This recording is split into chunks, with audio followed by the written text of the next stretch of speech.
తెలంగాణ శాసనమండలి ప్రారంభమైంది. లైవ్ ద్వారా చూద్దాం.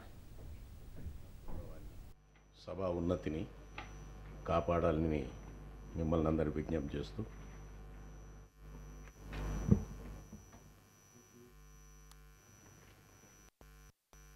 సభా సమక్షంలో ఇచ్చిన పత్రాలు all papers included in today agenda are deemed to have been laid the table of the house.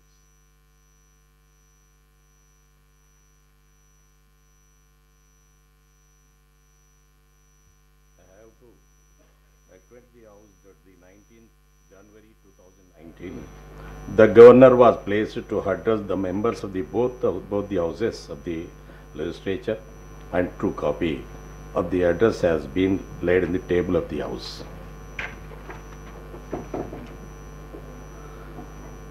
I am to announce to the House that amendments to the motion of the thanks of the address by the Governor will be received by the Secretary to the State Legislation up to 11:30 AM today.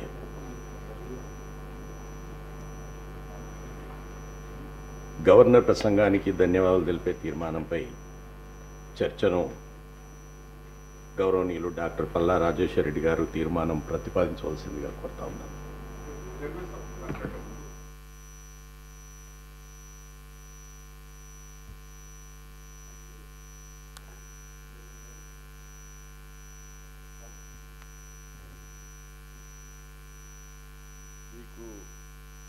మీతో సహా అందరు సభ్యులకు కూడా నూతన సంవత్సరం నేను సంక్రాంతి శుభాకాంక్షలు తెలియజేస్తూ మరి ఇప్పుడే ఈ గవర్నర్ గారి ప్రసంగానికి చర్చలు మొదలుపెట్టే అనుమతి ఇచ్చినారు. నేను నా ఒక చిన్న సజెషన్ ఉంది.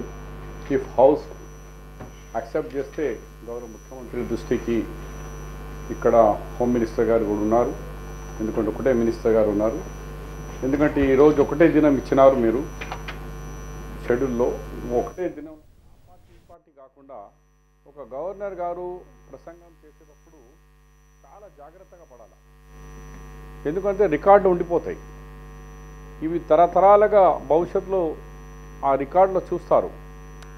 ఏమన్నారంటే ఈ తెలంగాణ తీసుకొచ్చే దాంట్లో కేసీఆర్ గారి వల్లనే తెలంగాణ వచ్చింది అని చెప్తే ఉద్యమం నడిపించండి. ఉద్యమం 1969 నుంచే నడుస్తున్నది, నాట్ ఏ న్యూ థింగ్. 60 సంవత్సరాల నుంచి ఉద్యమం జరిగేటప్పుడు ఆ ఉద్యమంలో కనీసం అమరుల వీరుల విషయంలో కానీ, అప్పుడున్న త్యాగాలు చేసిన విషయంలో కానీ, ఇక్కడ నాయన నరసింహారెడ్డి గారు ఉన్నారు, ఆయన కూడా ఆ జమానాలో తెలంగాణ మూమెంట్ నడిపించిన దాంట్లో ఉన్న వాళ్ళు ఉన్నారు, తమరు ఉన్నారు, మరి చాలామంది ఉన్నారు. మా కామారెడ్డిలో ఫైరింగ్లో చనిపోయిన వాళ్ళు ఉన్నారు 1969-70లో. వాళ్ళ పేర్లతో సహా కాంగ్రెస్ పార్టీ మీద ఇప్పుడు కూడా ఆరోపణలు ఉన్నాయి. ఎప్పుడు కూడా ఇతర రాష్ట్రాల వాళ్ళు ఏమంటారు, కాంగ్రెస్ పార్టీ కెమెరాలు బంద్ చేసి లోక్సభలో తలుపులు బంద్ చేసి బిల్ పాస్ చేసింది అని ఇప్పుడు కూడా ఎన్నోసార్లు ఆరోపణలు ఉన్న విషయం మీకు తెలియంది కాదు.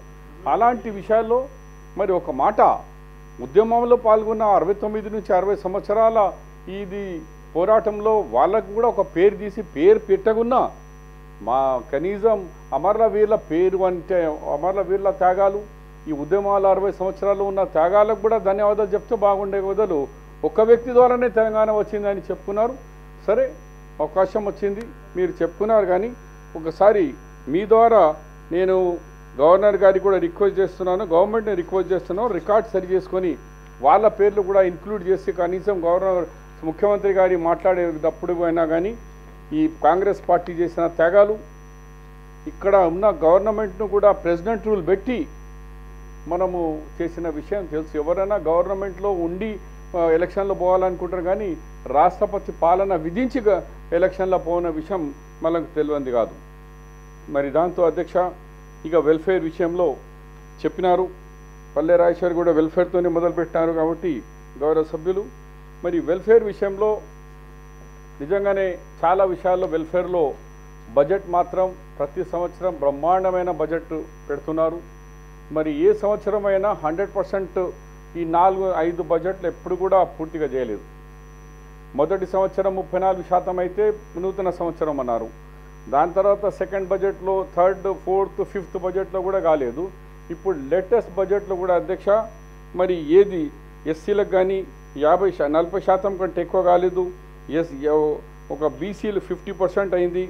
మైనారిటీస్కి మాత్రం అయితే 30%ఏ ఈ బడ్జెట్ మీరు ఇచ్చిన బడ్జెట్లో ఇప్పటి వరకు ఖర్చు అయింది. అంటే ఇంకా 2 నెలలు మిగిలినాయి. మిగిలిన 70% మీరు ఎలా ఇస్తారు? ఒకసారి ముఖ్యమంత్రి గారి రిప్లైలో కానీ ఇక్కడ అందు గురించి నేను ముందే అడిగినాను. గౌరవ ముఖ్యమంత్రి గారి వచ్చి ఇస్తే కొంచెం బాగుంటేనేమో. ఎందుకంటే ఈ విషయాల్లో మరి ముఖ్యమంత్రి గారు ఇస్తే మరి దానికి ఇంప్లిమెంటేషన్ అయ్యేందుకు కానీ లేకుంటే క్యారీ ఫార్వర్డ్ విషయంలో కానీ ఏదైనా వస్తుందని మేము ఆశించినాం. కానీ మరి ఇక్కడ తమరు కూడా ఏమనలేదు. ఒకసారి మైనారిటీ వెల్ఫేర్ విషయంలో, ఎందుకంటే ఆల్ వెల్ఫేర్స్ ఉన్నాయి నా దగ్గర, ఎంత బడ్జెట్ ఎంత ఖర్చు అయిందని నేనేమంటున్నా అంటే ఆరోపిస్తలేను. ఐఎమ్ రిక్వెస్టింగ్ ది హౌస్ ద్వారా ముఖ్యమంత్రి గారికి, మీరు 2 నెలలే ఉన్నాయి, ఇప్పుడు మైనారిటీ 2000 crores బడ్జెట్ పెట్టినారు. 2000 crores ఇప్పటివరకే మీరు ఖర్చు చేసింది 989 crores అంటే బడ్జెట్ రిలీజ్ అయింది. కానీ అక్కడ ఫైనాన్స్ డిపార్ట్మెంట్ రిలీజ్ చేసింది 509 crores, అంటే కేవలం 30% లెస్ దెన్ 30% ఖర్చు అయింది. మరి మిగిలిన డబ్బులు ఎప్పుడు ఇస్తారు? ఇది ఈచ్ వాళ్ళ బ్రేకప్ కూడా ఉంది, ఏ డిపార్ట్మెంట్కి ఎంత ఇచ్చినారని. మరి ఇలాంటి కాపీ కూడా నా దగ్గర ఒకటే ఉంది. నేను ఇచ్చిన తర్వాత మీ ద్వారా హోమ్ మినిస్టర్ గారికి కూడా నేను ఇస్తాను, రిప్లైలో ఆయనకు ఉండాలా. మరి ఇలాంటి ఎస్సీలకు కానీ బీసీలకు కానీ ఓబీసీలకు కానీ మీరు బడ్జెట్లో చాలా తక్కువ డబ్బులు ఇచ్చినారు అధ్యక్ష. దయచేసి మాకు అష్యూరెన్స్ కావాలి. గతంలో కూడా గౌరవ ముఖ్యమంత్రి అన్నారు, మేము బడ్జెట్తో ప్రవేశించి 100% ఖర్చు చేస్తాం, ఒకవేళ ఖర్చు కాకుంటే క్యారీ ఫార్వర్డ్ చేస్తాం, అట్లనే ఎస్సీ సబ్ ప్లాన్ విషయంలో కూడా ఖచ్చితంగా ఇంప్లిమెంట్ చేస్తాం, ఎస్టీది ఖచ్చితంగా చేస్తాం, మైనార్టీ అన్నారు. అదే వాగ్దానాన్ని గుర్తించి మీ బడ్జెట్లో ఇప్పటివరకు 30-40% అయింది. 2 నెలలు ఉన్నాయి, మీరు ఎలా ఖర్చు చేస్తారు? మరి ఖర్చు కాకుంటే ఈ బడ్జెట్లో క్యారీ ఫార్వర్డ్ చేస్తారా?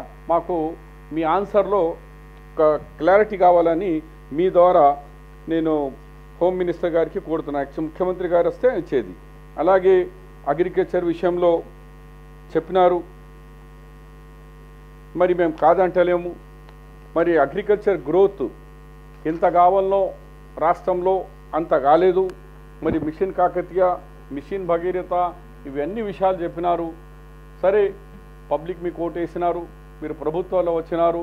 ఇప్పుడు మేము ఏం చెప్పినా ప్రజలకు కానీ మీకు కానీ అపోజిషన్గా మా మీద బాధ్యత ఉంది. మాకు ఎక్కడ తప్పు జరిగిందో అది చూపించే బాధ్యత మాది. ఇక చేయలేదు మీ పని, ఓట్లు వేసేది ప్రజల పని. ఈరోజు మీకు భారీ మెజారిటీ వచ్చింది కాబట్టి మీరు చేసిందే కరెక్ట్ అనుకుంటున్నారు. కానీ కొన్ని రోజుల తర్వాత మీరు ఖర్చు పెట్టిన డబ్బులకు ఏమవుతుంది, ఏం జరుగుతుంది, ఇవన్నీ కూడా తమరికే చెప్తారు. ఈ irrigation, mission Bhagiratha, mission Kakatiya మీకే వదిలేస్తున్నాను. రాబోయే దినాల్లో ప్రజలు మీకు సమాధానం చెప్తారు. ఇక పవర్ విషయంలో పల్లె రాజశేఖర గారు చాలా బాగా పవర్ మీదనే మాట్లాడినారు. 24 hours పవర్ ఇస్తున్నాం మేము. నిజంగానే 24 hours పవర్ ఇస్తున్నారు, మేము కాదని అంటలేము. కానీ ఒకసారి మీరు ఇచ్చిన ఫిగర్స్కే ఇవాళ 16,000 మెగావాట్ పవర్ మేము జనరేట్ చేస్తున్నాం అన్నారు, ఆర్ సప్లై చేస్తున్నారు అనుకోండి. కానీ సప్లై అండ్ జనరేషన్ ఇంకా 28,000 వరకు మా ప్రొజెక్షన్ ఉంది అని కూడా అంటున్నారు. ఒకసారి ఆలోచన చేయండి. తెలంగాణ వచ్చే ముందు 7,500 మెగావాట్ ఉన్న విషయం వాస్తవం. కానీ మన మంచిర్యాలలో కానీ 6 into 2 1200 మెగావాట్ కానీ, కాకతీయలో 500 కానీ, భూపాల్పల్లిలో 600 కానీ, ఇవన్నీ కాంగ్రెస్ పార్టీ మొదలుపెట్టి నేనే అగ్రికల్చర్ మినిస్టర్గా ఫౌండేషన్ కూడా వేసినాయి. అది దాదాపు ఎలక్ట్రిసిటీ మినిస్టర్గా, పవర్ అండ్ ఎలక్ట్రిసిటీ ఒకటే, సారీ రికార్డ్ సైకిల్ ఇది, ఆ మినిస్టర్గా చేసిన విషయం. కానీ మీరు వచ్చిన తర్వాత 4.5 సంవత్సరాల్లో ఒకటి 800 మీరే అన్నారు. అది కూడా కాకతీయలో 800 మెగావాటే వచ్చింది. మిగిలింది సోలార్ ప్రైవేట్, అది 3,500 మెగావాట్ సోలార్ వచ్చింది. దాని తప్ప మీరు వేసిన 2 ఫౌండేషన్లో ఇప్పటి వరకు మన భద్రాద్రి రాలేదు, యాదాద్రి రాలేదు. భద్రాద్రి 1088 మెగావాట్ వస్తుంది అంటున్నారు, తొందరగా రావాలనుకుంటున్నాం. కానీ ఈరోజు కూడా మీకు తెలుసో తెలియదు, మరి కొన్ని మన పవర్ ప్లాంట్స్ బంద్ చేసుకుంటున్నారు. 2 యూనిట్స్ ఉంటే 1 యూనిట్. ఎందుకంటే మనం అగ్రిమెంట్ చేసుకున్న పవర్స్ ఎంత అవైలబుల్ ఉంది బజార్లో అంటే అవి 1000 మెగావాట్ ఇతర అంటే పవర్ మీద చెప్పినాక పవర్ మాట్లాడకుంటే దేని మీద మాట్లాడాలా?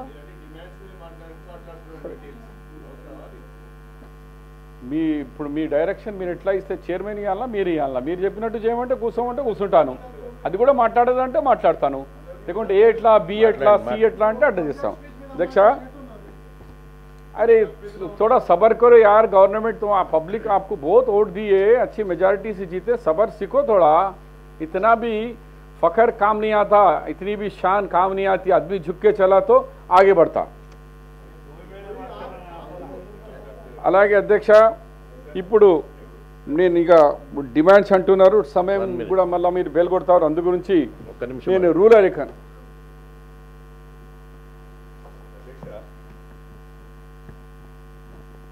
కాంగ్రెస్ పార్టీ సభ్యులు షబీర్ అలీ గారు సభ్యులను ఉద్దేశించి ప్రజల తీర్పును మేము గౌరవిస్తున్నామని చెప్తూనే ఫకర్ అనే ఒక మాట మీరు వాడారు.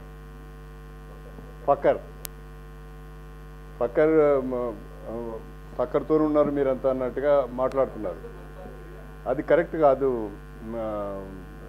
గౌరవ సభ్యులకు నేను విజ్ఞప్తి. రెండవది అధ్యక్ష, జనరల్గా గవర్నర్ అడ్రస్లో broad policies of the government చెప్తారు అధ్యక్ష.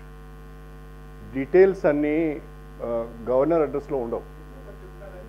బడ్జెట్ సందర్భంగా కానీ డిమాండ్స్ సందర్భంగా కానీ అన్ని ఆ శాఖలకు సంబంధించిన అన్ని వివరాలు దాంట్లో ఉంటాయి. ఇన్వెస్ట్మెంట్ ఎంత జరిగింది, ఎక్స్పెండిచర్ ఎంత జరిగింది, అవుట్ఫిట్ ఎంత ఉన్నది అనేది అంతా కూడా దాంట్లో వస్తుంది. దయచేసి వారు గవర్నర్ అడ్రస్కు కన్ఫైన్ అయ్యి మాట్లాడమనేది ఒకటి మీ ద్వారా గౌరవ సభ్యులకు తెలియజేస్తున్నా. రెండవది ఆ ఫకర్ అనే వర్డ్ని కూడా బ్యాక్ తీసుకోవాలని చెప్పి నేను గౌరవ సభ్యుని కోరుతున్నాను.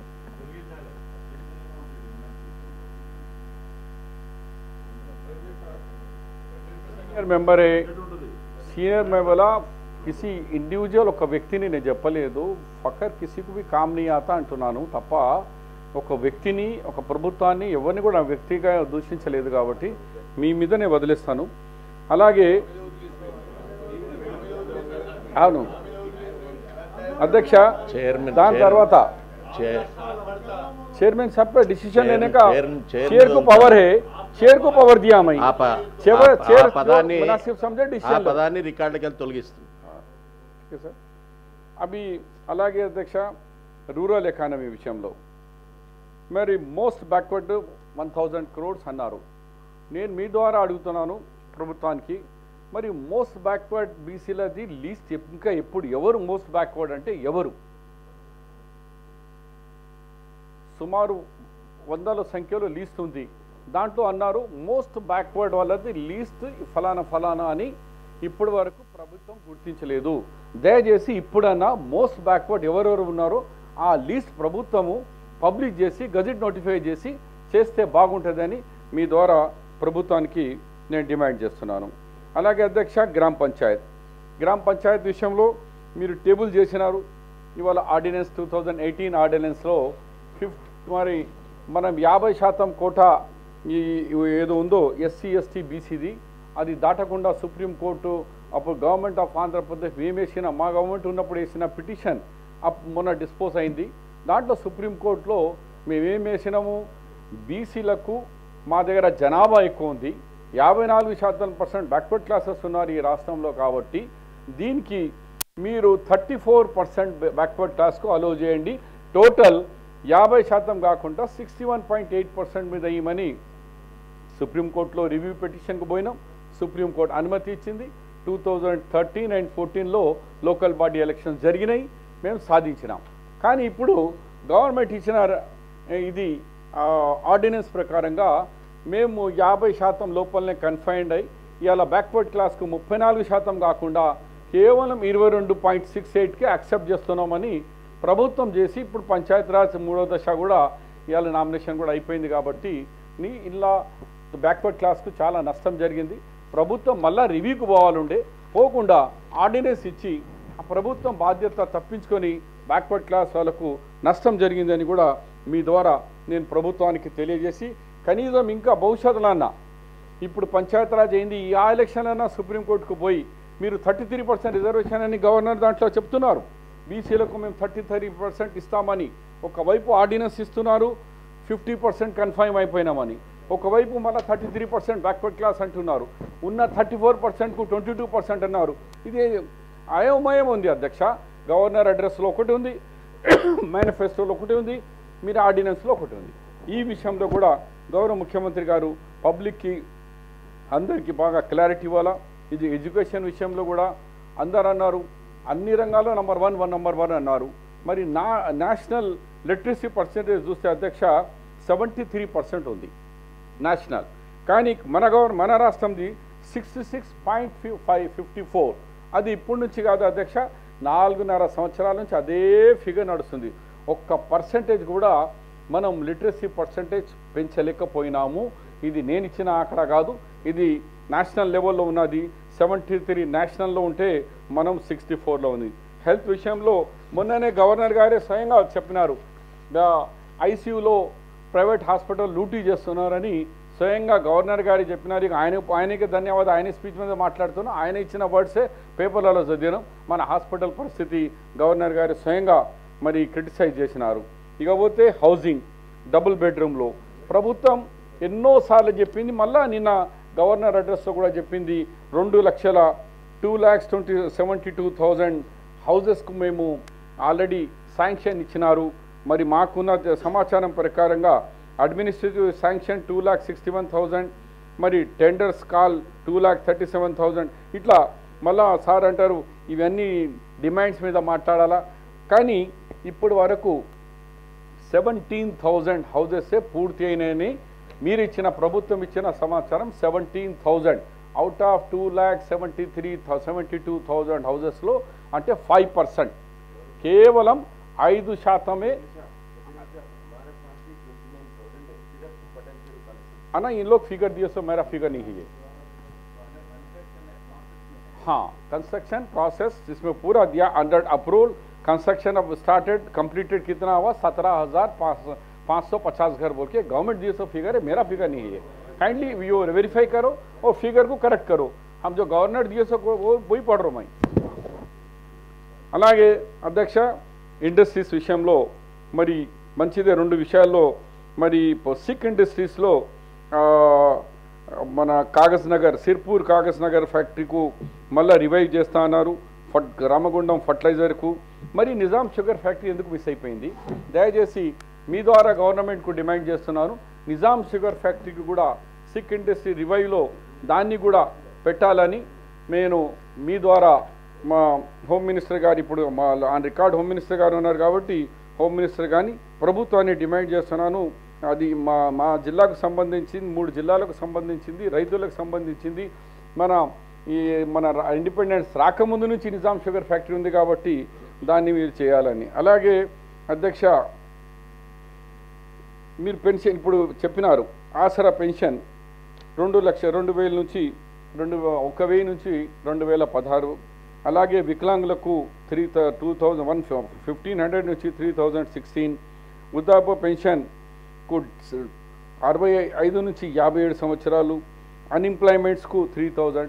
ఇవి అన్నీ గవర్నర్ గారు చెప్పినారు, కానీ ఎక్కడ కూడా ఈ స్కీమ్స్ ఎప్పుడు మొదలు పెడతారు? ఐదర్ ఏప్రిల్ 1 అని ఆన్ రికార్డ్ ఉందా, ఏప్రిల్ 1 అని ఆ మాట అయినా కనీసం చెప్తే ప్రజలకు పోతుంది. మీరు ఓటాన్ అకౌంట్కు పోతున్నారా, ఫుల్ బడ్జెట్కు పోతున్నారా? నంబర్ 1. మరి గౌరవ చీఫ్ విప్ గారు అన్నారో లేకుంటే డిప్యూటీ సీఎం గారు ఎవరు మాధవ్ చెప్పి నాకు నేను రన్నింగ్ కామెంటరీ విన్నాను, కానీ 1 ఏప్రిల్ అంటున్నారు. మరి ఆన్ రికార్డ్ 1 ఏప్రిల్ కరెక్టా? అనౌన్స్మెంట్ చేసేయండి ఇక్కడనే. 1 ఏప్రిల్ నుంచి గవర్నమెంట్ ఇచ్చిన ఆసరా పెన్షన్స్ కానీ, ఓల్డ్ ఏజ్ పెన్షన్స్ కానీ, లేకుంటే అన్ఎంప్లాయ్మెంట్ యూత్కు 3,000 విషయంలో కానీ ఇవి అన్నీ కూడా మేము ఏప్రిల్ 1 నుంచి ఇంప్లిమెంట్ చేయబోతున్నాము. దీని మీద క్లారిటీ కావాలా, డేట్ కావాలా, మీకు రోడ్ మ్యాప్ తిరిగా ఈ సంవత్సరం ఈ నెల నుంచి ఈ బడ్జెట్కు అనౌన్స్ చేస్తున్నాం. నిన్న పక్క రాష్ట్రంలో ఉన్న చంద్రబాబు నాయుడు గారు 2000 ఫిబ్రవరి 1 నుంచి ఇస్తామని అనౌన్స్ చేస్తున్నారు. అట్లా మీది కూడా ఒక డేట్ అనౌన్స్ చేయమని, ఎందుకంటే ఇలా డేట్ లేదు, ఎప్పుడు సంవత్సరం కూడా లేదు, అది చేయమని మీ ద్వారా గవర్నమెంట్కి అడుగుతున్నాను. ఇకపోతే అధ్యక్ష, రిజర్వేషన్ విషయంలో దీంట్లో గవర్నర్ గారి అడ్రస్లో 10% ఎస్టీలకు 12% మైనారిటీస్కు అన్నారు. ఈడ కొంచెం క్లారిటీ కావాలి అధ్యక్ష. మనం 16 ఏప్రిల్ 2017కు తమరి ద్వారానే ఈ రాష్ట్రంలో మనం బిల్ పాస్ చేసి గవర్నమెంట్ ఆఫ్ ఇండియాకు పంపించినాం.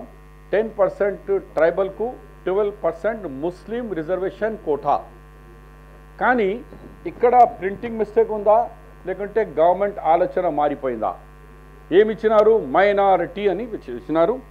గవర్నర్ అడ్రస్లో పేజ్ నెంబర్ 16లో మీరు చూడు, 17లో పేజ్ నెంబర్ 17లో మైనారిటీ అని ఇచ్చినారు. అంటే మైనారిటీ అంటే దాని కాన్సెప్ట్ మారిపోతుంది. మైనారిటీ అంటే ఏమవుతుందంటే ముస్లిమ్స్, క్రిస్టియన్స్, సిక్, ఈసాయి, పార్సీ అండ్ జైన్, బుద్ధిస్ట్ 7 మెంబర్స్ను లేరు, లింగ్విస్టిక్ మైనారిటీస్ లేరు. ఓన్లీ ఈ 6 కమ్యూనిటీస్ కలిపితేనే మైనారిటీ అని నేషనల్ లెవెల్లో కానీ మన కాన్స్టిట్యూషన్లో అదే ఉంది. కానీ ఇక్కడ మీరు ముస్లిం రిజర్వేషన్ కోటాకు పోయి ఇక్కడ మారిపోయింది. అక్కడనే కాదు అధ్యక్ష, మళ్ళీ వీళ్ళ మేనిఫెస్టోలు కూడా మరి అక్కడ తప్పు. నేను అనుకున్నాను బహుశా ఈ ప్రింటింగ్ తప్పు ఉంది అనుకుని, కానీ మీ మేనిఫెస్టోలో కూడా మన టీఆర్ఎస్ మేనిఫెస్టోలో కూడా ఎస్సీ ఎస్టీ వర్గాలకు సమగ్రత కోసమే ప్రత్యేక పథకాలు రూపొందించినారు అనుకుంటా. ఎస్టీలకు ఇక్కడ వచ్చాను మీ 10లో ఎస్టీలకు 12%, మైనారిటీకు 12% రిజర్వేషన్ కల్పిస్తున్నందుకు తెలంగాణ అసెంబ్లీ తీర్మానం చేసింది. ఈ రిజర్వేషన్లో అమలు చేయడం కోసము కేంద్రంలో రాజీ లేని పోరాటం చేస్తామన్నారు. మళ్ళీ ఇక్కడ కూడా మైనారిటీ అని పెట్టినారు. అంటే ఇది కాన్సెప్ట్ మీరు మార్చేసినారా? ముస్లిమ్స్ అని పోయి మైనారిటీ అయిపోతే మరి అది కొంచెం हमारे होम मिनिस्टर साहब से भी खुसूसी दरख्वास्त है कि ये इसको क्लियर करिए. आपके मैनिफेस्टो में भी माइनॉरिटी हो गया, गवर्नर साहब भी इसमें माइनॉरिटी बोल रहे, मुस्लिम जाके माइनॉरिटी, तो उसमें उसका डेफिनेशन चेंज हो जाता पूरा. वो थोड़ा सा इसका क्लैरिटी देना बोल के मैं आपसे डिमांड कर रहा हूँ. అలాగే అధ్యక్ష, మీ మేనిఫెస్టోలో గవర్నర్ గారి దాంట్లో మరి మేనిఫెస్టోలో పెట్టినారు కానీ గవర్నర్ అడ్రస్లో లేదు. బీడీ కార్మికులకు పిఎఫ్ కట్ ఆఫ్ తేదీ ఎప్పటి నుంచి మనకు చెప్పినారు, అది దాంట్లో లేదు.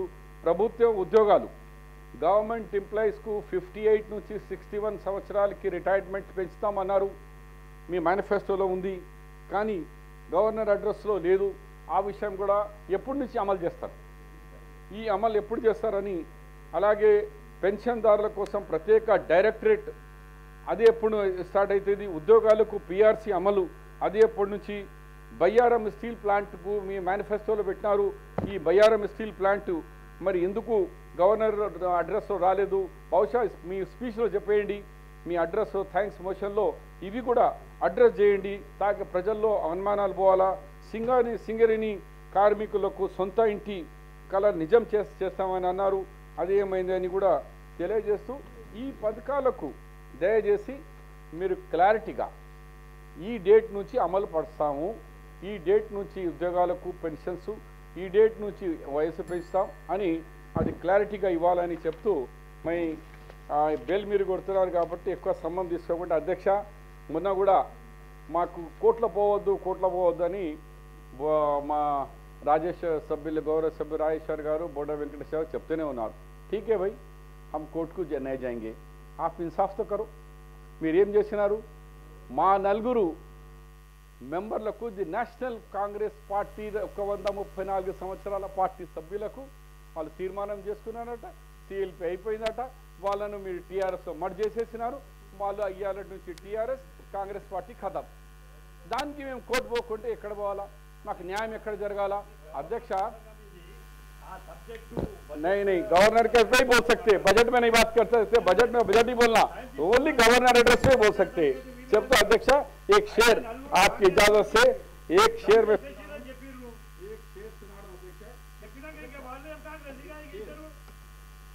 एक शेर आपकी नजर कर रहा हूं, खुदा के बंदे समझ जा, खुदा के बंदे समझ जा, अभी भी वक्त है बदल जा।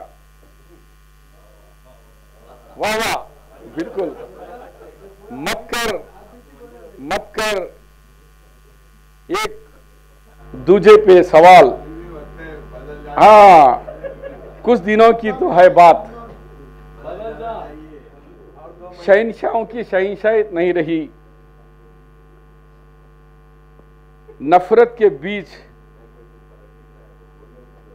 नहीं नफरत के बीच नहीं, तकलीफ का नहीं, यही कहना चाह रहा हूं कि जो भी पब्लिक ने, हाँ अभी भी वक्त है बदल जा। आप ये मत समझो कि एक दौर हमने देखा भारतीय जनता पार्टी के 2 MP से आज सरकार बनी हुई है। यही स्टेट में हमने देखा कि 1994 में 300 में 26 MLA थे, फिर क्या कांग्रेस कैसे पलटा के आई। इसीलिए इतना भी डोमिनेट करके कोर्ट को नहीं जाना, यहाँ नहीं जाना, फिर भी वक्त है कर दिया। इसीलिए अभी भी बदल जाओ। శాసన మండలి సభ్యులు, సీనియర్ సభ్యులు, మంత్రులుగా చేసిన వాళ్ళు ఉన్నారు. జడ్జిగా ఒక నిర్ణయం ప్రకటించిన తర్వాత ఆ నిర్ణయాన్ని మరొకసారి ఇక్కడ క్వశ్చన్ చేయటం సమంజసం కాదు. ఇప్పటికైనా మారండి, మారడానికి ప్రయత్నం చేయండి. శ్రీ గౌరవ సభ్యులు రామచంద్రరావు గారు.